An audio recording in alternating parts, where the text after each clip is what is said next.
পকোড়া বানাচ্ছে, মাখি রেখেছিল। মাখি ছিল একটু বলে দাও। বেকিং পাউডার, হ্যাঁ, এর জন্য অল্প তেল দিয়ে ভাজা হচ্ছে, তো দেখতে থাকো গাইস। তো এই যে চলে আসছে, দেখতে পাচ্ছ পকোড়া একদম পুরো প্যানে দেওয়া হয়েছে।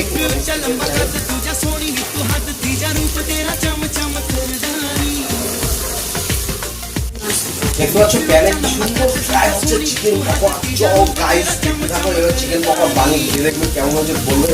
সাবস্ক্রাইব অবশ্যই করে, সাবস্ক্রাইব আপনারা করেন না, ভিডিও দেখেন তো দেখতে। ফাইনালি গাইস দেখতে পাচ্ছ অল্প পকোড়া কত সুন্দরভাবে ভেজে নিচ্ছে। অল্প তেল দিয়ে পকোড়া ভাজলে হেলথের জন্য খুব ভালো অ্যাকচুয়ালি। তো এইভাবে খেয়ে আপনারা বলবেন। আর দেখতে পাচ্ছেন কতটা টেস্টি, কতটা শক্ত হয়েছে পকোড়াটা। ভাজা হবে, আপনারাও বানিয়ে খেয়ে দেখবেন কেমন হয়েছে বলবেন অবশ্যই। আর এইভাবে বানিয়ে খেয়ে দেখবেন। Tata, bye bye.